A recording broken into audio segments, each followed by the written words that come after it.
Le Premier ministre, à vous la parole. Bonjour tout le monde. D'abord, je veux en profiter, étant donné que c'est ma première conférence de presse du début de l'année, pour souhaiter à tous les Québécois une bonne année 2021. Évidemment, se souhaiter de la santé, c'est plus approprié que jamais. Ce que je vous souhaite, ce que je nous souhaite, c'est d'être capable, d'ici à la fin de l'année, de revoir nos familles élargies, nos amis.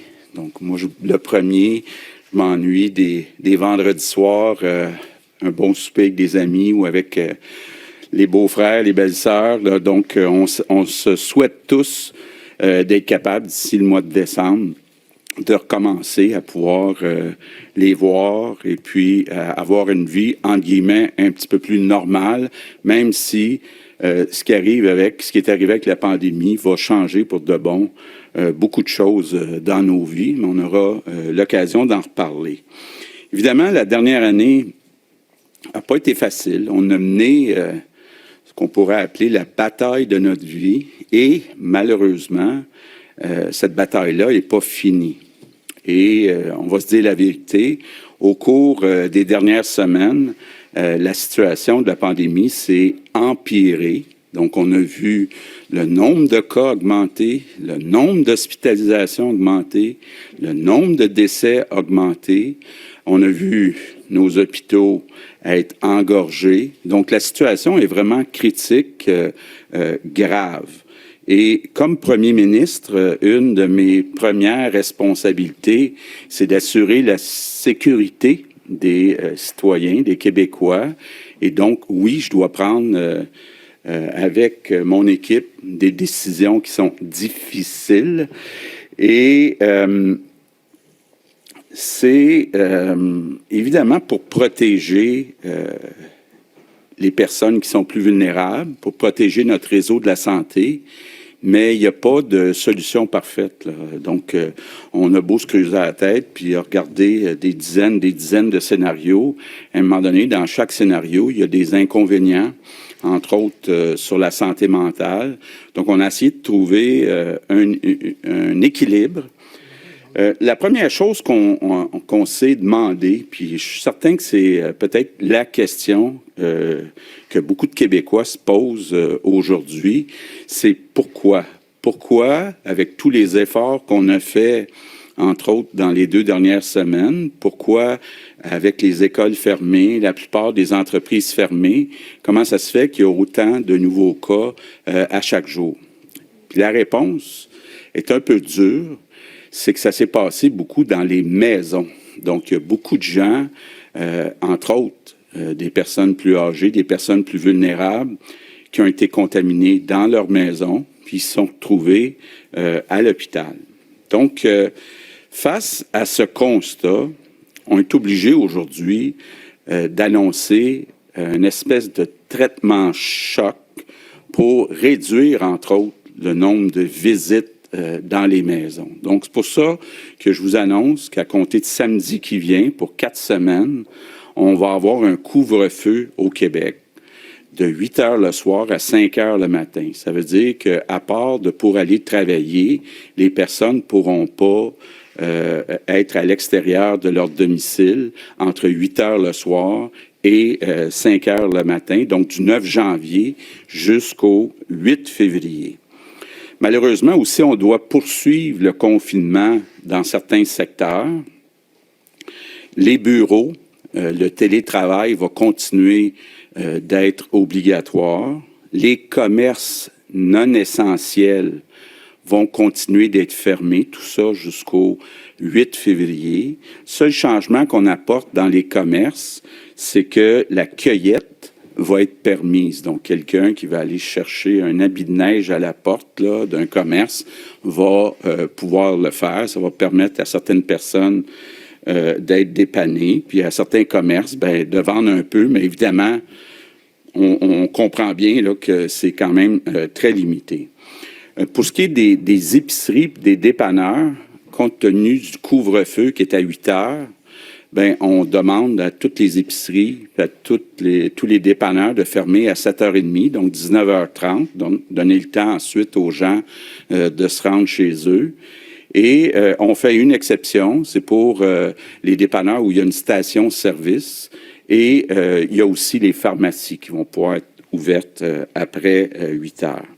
Malheureusement aussi, les restaurants, gyms, théâtres, cinémas vont rester fermés aussi jusqu'au 8 février. Donc, quand on dit qu'on donne un électrochoc, c'est vraiment pour 4 semaines. C'est une période qui devrait permettre de faire une différence. Peut-être précision importante, là, parce que on a eu des appels d'un dernier jour, d'un dernières heures, les tournages pour les films, pour les séries télévisées, étant donné qu'ils sont encadrés avec des consignes, vont pouvoir se poursuivre. Je pense que c'est important, ne serait-ce que pour se divertir, que ces séries-là se poursuivent. Les lieux de culte, on savait que jusqu'à présent, on avait le droit d'être 25. Maintenant, ça va être interdit. On a vu qu'à certains endroits, ça avait créé des problèmes. La seule exception qu'on va faire, c'est pour les funérailles. Donc, les funérailles, on va limiter à 10 personnes. Bon, maintenant, peut-être le sujet qui était le plus débattu, les écoles. Évidemment, c'est très déchirant quand on parle des écoles. Et puis, encore là, on va se dire la vérité. Oui, on regarde dans les derniers mois, il y a eu des éclosions dans certaines classes. C'est peut-être 2-3% des classes seulement, mais il y a des éclosions. Par contre, je l'ai déjà dit, puis je le répète, pour moi, c'est la priorité, l'école. On doit ça à nos jeunes, nos enfants doivent pouvoir continuer d'apprendre. Donc, on s'est entendu avec la santé publique que, comme prévu, les écoles primaires vont rouvrir lundi prochain, le 11 janvier, donc comme prévu. Ce changement qu'on a fait, puis ça vient aider du côté des potentiels problèmes qu'amènent les aérosols. On va demander aux enfants de porter un masque ou un couvre-visage, je devrais dire, dans les corridors, puis les élèves de 5e et 6e année de porter un couvre-visage en classe. Bon, évidemment, il va y avoir toute la question de l'aération, des prises de CO2. Il y aura un point de presse demain du ministre de l'Éducation pour vous en dire plus long. Pour les écoles secondaires, étant donné que c'est possible de bien faire de l'enseignement en ligne, ce qui est beaucoup plus difficile au primaire, on a convenu de faire une semaine de plus d'enseignement en ligne. Donc, les cours dans les écoles secondaires vont reprendre le 18 janvier. Mais là, le gouvernement va fournir 2 masques de procédure, exactement comme celui que j'ai actuellement, par jour à chaque élève puis chaque enseignant, donc dans toutes les écoles secondaires au Québec. Et donc, tous les élèves du secondaire devront porter un masque de procédure. On en a assez, on est capable d'en fournir à tout le monde.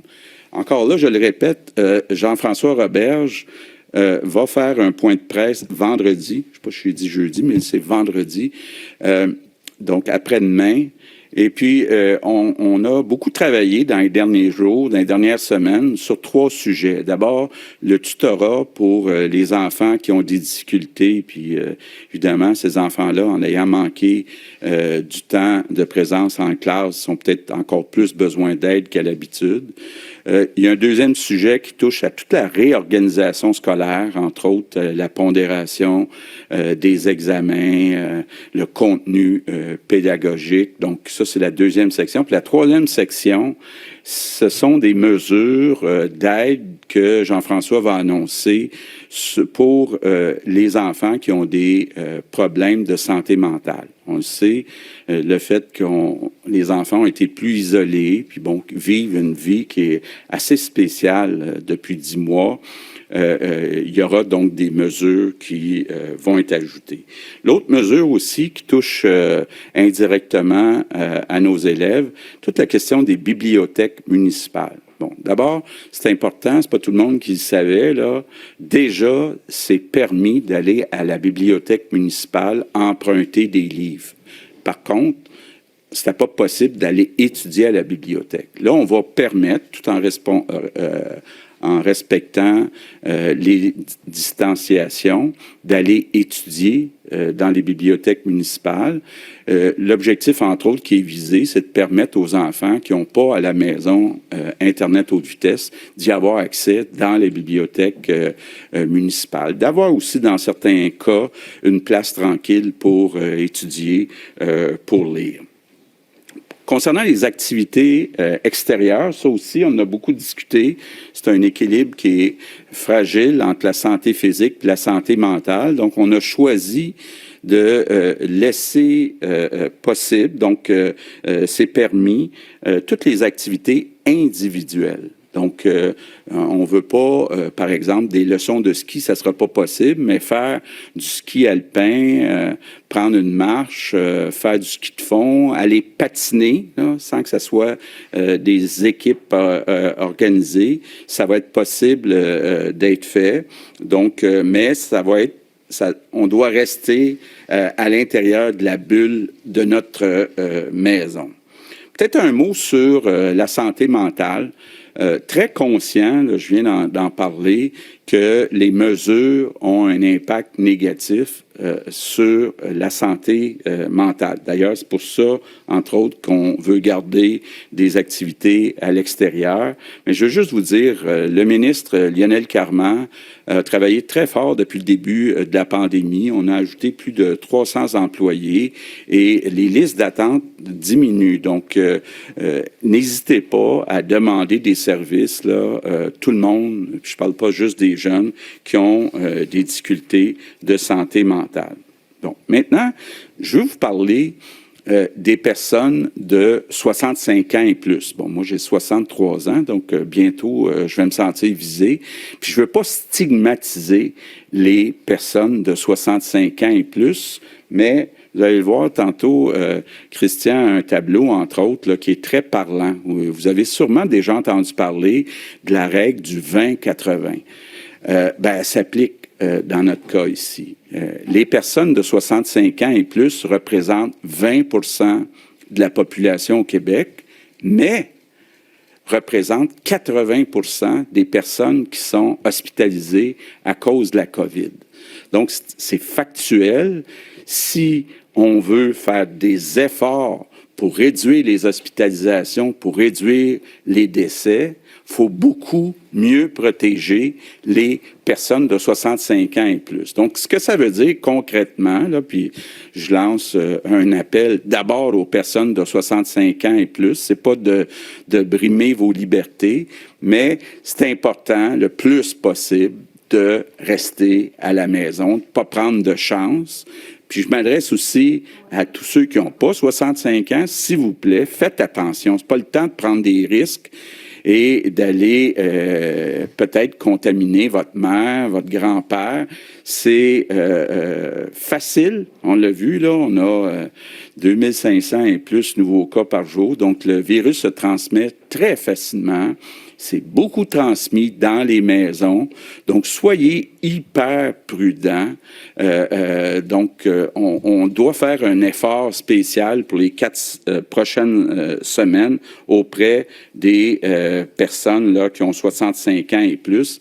Puis, entre autres, je veux le préciser, je comprends que dans certains cas, pour des raisons pratiques, les grands-parents, ça va leur arriver de garder un enfant, garder un petit enfant, c'est pas une bonne idée. C'est pas une bonne idée parce que les enfants, bon, oui, ont beaucoup moins de risques d'avoir des conséquences graves, mais peuvent transmettre le virus à leur grand-mère, à leur grand-père. Donc, c'est pas une bonne idée de faire garder les enfants par des personnes de 65 ans et plus. Donc, ce qu'on demande finalement aux Québécois, c'est de dire, à part le travail, à part d'aller à l'école, à part d'aller se nourrir, faut rester à la maison. On peut aller prendre une marche, là, puis c'est possible de le faire avant 8 heures, là, quand j'entends des gens dire « Ah, ben je pourrais plus prendre ma marche, là. » Écoutez, là,